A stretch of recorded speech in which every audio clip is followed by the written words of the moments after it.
selamat siang, selamat sore, selamat malam, salam sejahtera bagi kawan-kawan yang sedang melihat video ini. Perkenalkan, nama saya Jonathan Natal Cahyono dari Program Studi Manajemen Sumber Daya Perairan, Fakultas Perikanan dan Kelautan, Universitas Lambung Mangkurat. Baik, di samping kiri saya sudah ada Kak Juriansyah, salah satu pemilik dari Karamba Jaring Apung di daerah Karangintan. Beliau juga alumni dari Fakultas Perikanan dan Kelautan Universitas Lambung Mangkurat. Kesempatan kali ini kami akan bicarakan mengenai pembesaran ikan bawal. Baik Kak, kalau boleh tahu sejak kapan Kakak memulai usaha budidaya di Karamba Jaring Apung tersebut? Kalau budidaya bawal yang full itu mulai tahun 2019. Mulai 2019 saya mulai full budidaya bawal dan nila ya. Tapi di tahun 2019 sebelumnya memang sudah berjalan, sudah mulai budidaya tapi belum fokus gitu ya. Jadi mulai fokus menggeluti bawal itu di 2019. Kalau untuk jenis ikan di Karamba Jaring Apung Kakak ada apa aja Kak? Kalau yang saat ini ada ikan bawal, ikan nila, ikan mas. Baik, kalau untuk ikan bawal sendiri Kak, itu hal-hal apa yang kita perhatikan biar hasilnya nanti dapat maksimal Kak? Kalau tentang budidaya itu yang menjadi salah satu kunci untuk kita berhasil, itu pertama tentang pengetahuan kita tentang mengelola. Yang pertama itu tentang bibit, pemilihan bibit atau benih ikannya itu sendiri. Yang kedua pemilihan tempat, yang ketiga itu mengenai pakan dan pemberian pakan. Jadi ketiga unsur tersebut itu yang menentukan keberhasilan orang untuk di budidaya ikan. Baik, apakah ada penanganan khusus Kak, misal saat ikan lagi stres atau penanganan khusus selainnya Kak?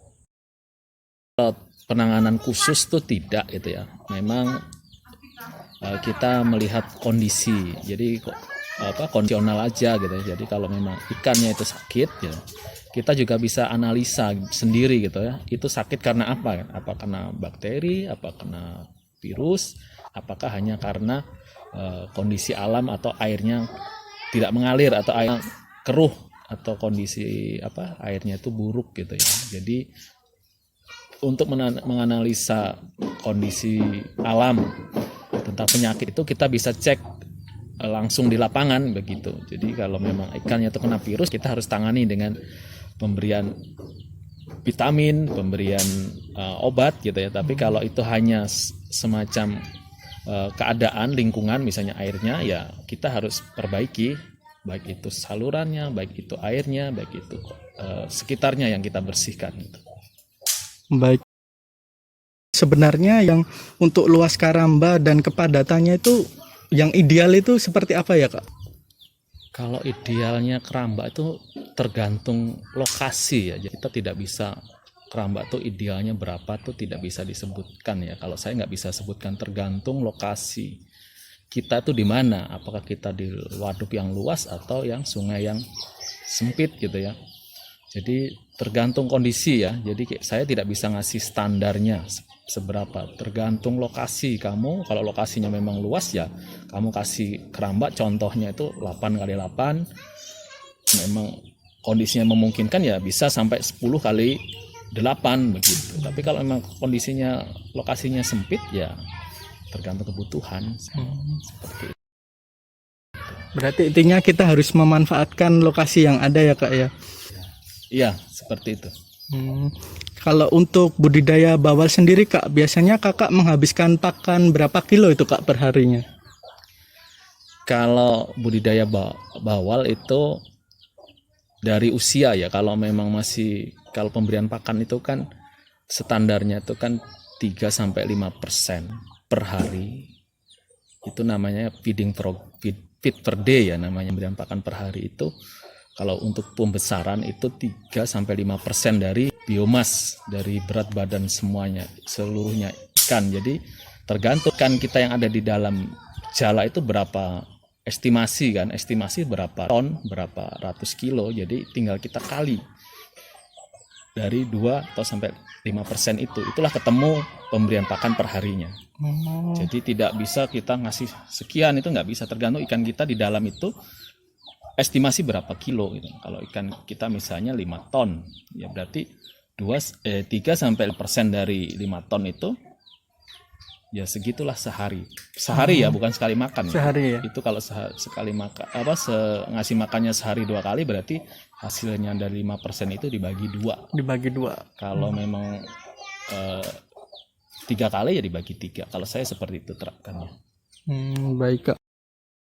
Kalau untuk jenis pakannya Kak, biasanya Kakak menggunakan jenis pakan apa untuk pembesaran ikan bawal tersebut?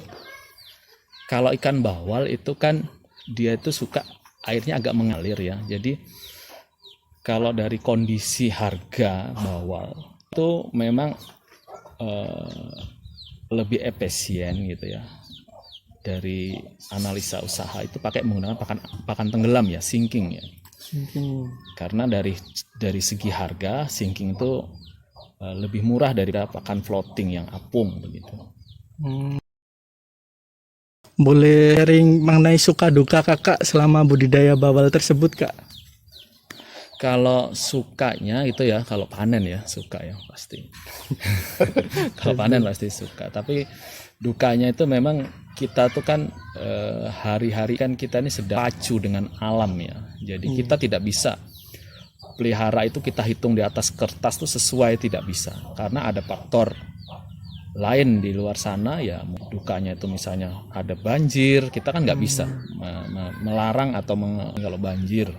Yang kedua misalnya kemarau gitu, itu yang menjadi duka. Jadi ketika siap panen ternyata banjir, ya bisa jadi itu menjadi suatu kerugian, karena bisa jadi jalannya itu robek, ikannya lepas, atau jalannya putus, hanyut sejala-jalanya, itu yang jadi duka. Kalau yang musim kemarau juga sama gitu kan.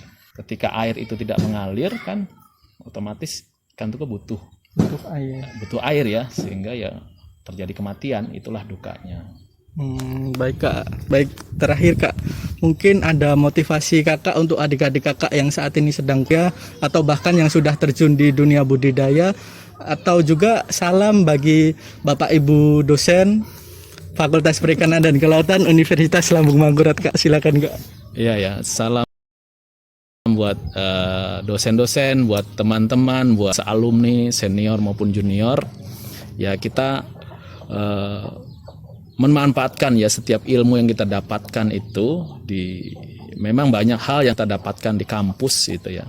Tapi kita harus juga praktekkan di lapangan supaya ilmu itu bukan hanya sekedar logos saja, bukan hanya sekedar pengetahuan aja, tapi kalau kita mau lebih maju, kita lebih berhasil, ya kita harus praktek. Jadi untuk adik-adik tentang kuliah gitu ya, jangan pernah bosan-bosan untuk belajar gitu ya, karena di dunia kampus, di dunia studi mungkin kita masih happy ya, tapi di dunia nyata itu memang itulah yang harus kita kerjakan. Tidak ada lagi yang namanya kita hanya memandang atau memakai teori saja gitu ya, kita harus yang namanya praktek ya. Mungkin seperti itu.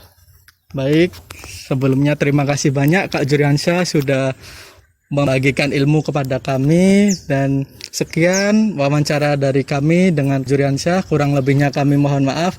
Sampai jumpa.